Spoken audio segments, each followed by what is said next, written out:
Hello and welcome to AkhMorning.com's Asphodelos Part 1 Savage Guide.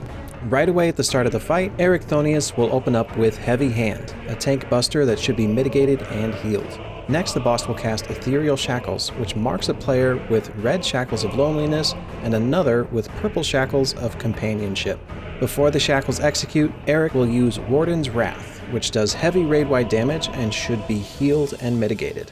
Red Shackled players will then mark 3 party members furthest from them with red circle AoEs, while Shackles of Companionship, the purple ones, will mark 3 players closest to them with circle AoEs. To resolve this, we have a group that stays in with the purple shackle and another group that stays out with the red shackle. The group staying in should try to keep their distance from each other or risk overlapping their AoEs. After this, the boss will do Gaoler's Flail. The next 2 attacks that he does depend on the type of flail he swings and the order that it drops. A Morning Star or Mace is a circle AoE, a Ring is a donut AoE, and a Sickle is a 270-degree cleave, a little wider than it was in normal mode. These can be combined in a number of ways as the fight progresses. In this example, Eric drops a Ring and then a Mace. Because the Ring dropped first, the party dodges by moving in and then out. If the boss drops 2 Sickles, the party must dodge to the opposite flank of the first one to drop and then swap over to the other side for the second.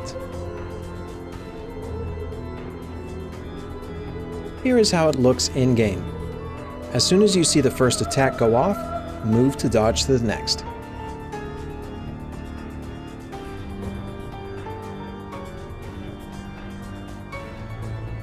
Up next is Pitiless Flail, a line knockback tank buster, followed by a stack or a flare. If he uses Pitiless Flail of Grace, there will be a stack afterwards. If he uses Pitiless Flail of Purgation, it'll be a flare afterwards. The initial hit will apply a knockback and a magic vulnerability to the main tank, so tanks need to do a tank swap by provoking the boss during the cast. Once the off tank has provoked, they should either stack with the party for Flail of Grace or move away for Flail of Purgation.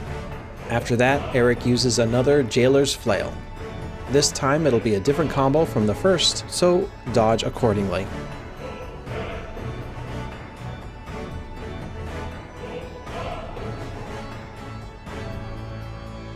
Another Warden's Wrath, and then we move into Intemperance. To resolve Intemperance, the party must survive the Fire-Ice swaps while occupying all outer squares at the end. If a square with an element is left to explode on its own, it will cause raid-wide damage and possibly wipe the group. The columns will start from either top or bottom, depending on how the boss casts Intemperance Torment. If he raises his hand to cast, then the top will explode first. If he lowers his hand to cast, then the bottom will explode first. How the party resolves this depends on the pattern of the blocks and the order they explode. There are 2 possible patterns. The easiest way to identify which is to check if there's a triple ice on the south square first. The triple ice pattern is the easiest pattern to do since the way it resolves is the same whether the order starts from top or bottom. But for the no triple ice pattern, the solution depends on whether the boss starts from the top or the bottom. You can organize it like this. Each party member gets a cardinal position, tanks go to north-south, healers go east or west, and each DPS gets a corner. On the second explosion, everyone must avoid the purple cubes by going to the middle column. Each party member is responsible for returning to their square with the appropriate elemental to resolve their third cube. So we use the middle square to swap the elements if needed. If you need to swap your element, you either go north or south. If you need your element to stay the same, stay mid. For triple ice, tanks go north, healers go mid, and DPS go south. Then everyone returns to their squares for the last explosion. If there is no triple ice, the way to resolve is the same for everybody except for 2 players. 1 tank and 1 DPS. If the gem columns start from the bottom, the DPS swaps places with the main tank on the 3rd explosion, while everyone else returns to their cardinals.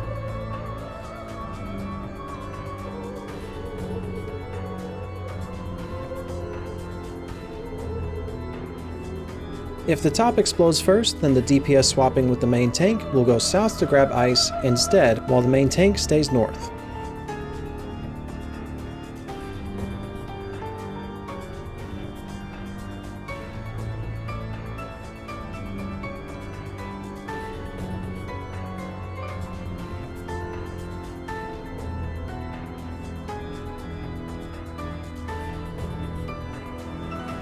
Another strategy for this pattern has the whole party rotate from their cardinals clockwise on the third or the first explosion, depending on whether it's top or bottom gem exploding first.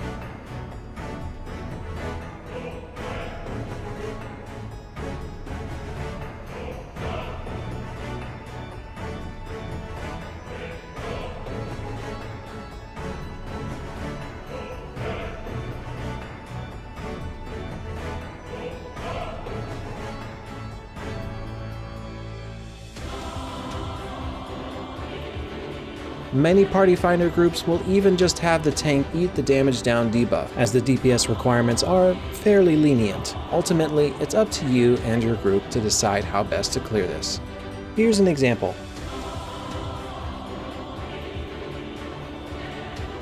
Note his hand when he casts, top or bottom explodes first. Now we get into our positions to resolve a first gem. The first gem explodes and we move into the middle column, and while that happens, Warden's Wrath cast goes out, so mitigate and heal. The second gem explodes and we move to our final position while another Warden's Wrath goes out. In the example shown here, one of the squares is left empty on purpose to cheese the mechanic with a tank LB1. Despite everybody receiving a damage down debuff, the group is still able to clear. I personally would not recommend this strategy unless the group feels confident about their ability to fight, but it is a viable strategy. Afterwards, another Pitiless Flail happens before moving into Shining Cells.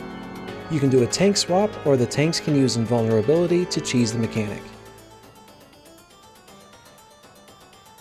Shining Cells will deal raid-wide damage, changing the arena into that pizza shape we saw in Normal.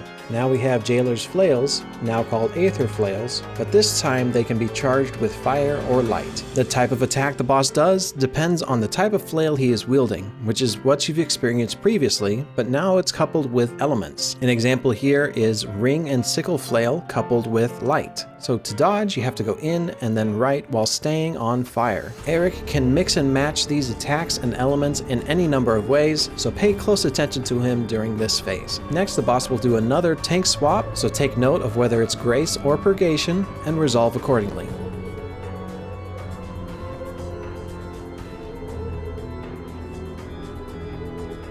Following that, Eric will do another Aetherflail combo, so avoid the flails and be on the correct element as before. Now he casts Shackle of Time, which applies a debuff to a random player that explodes the element that player is currently standing on. To resolve this mechanic, the party should stand on the pizza slice that has the opposite element of the player marked with Shackles of Time. Eric will then follow up with a heavy hand, so mitigate and heal before Shackles of Time resolves. He ends the pizza arena with Slam Shut, which does heavy raid-wide damage. Next is Fourfold Shackles. Similar to Ethereal Shackles, this time all 8 party members will be inflicted with either the purple or the red shackle debuff. Because of this, all party members receive 4 explosions when the debuff executes. The way to resolve these shackles is the same as before, but you will need to stay in your position until all 4 explosions are complete. If you have red shackles, you can be max melee distance to keep your uptime, but make sure that no one is too close to the purple shackles in the middle.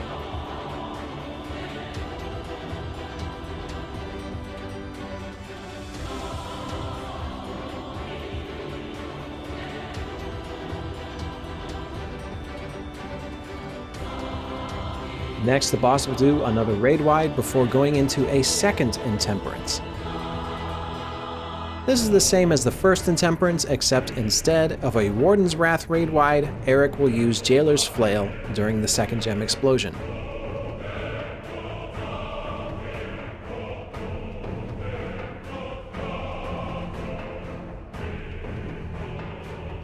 Just be ready to resolve the Flail mechanic before moving to your final position for the third gem. Remember to stay at that position until the gem is resolved. And then the boss is going to cast another raid wide into Shining Cells, and we are back at the pizza arena. This time we will be handling Aether Shackles alongside Aetherchains, the elemental slices. To resolve this, move to your positions in or out, but keep an eye out on which element is active. Eric will cast Aetherchains twice, each time possibly using a different element. He'll do another raid wide, followed by Shackles of Time paired with a tank swap. As the tank is being knocked back, be wary of your positioning so you are on the correct element.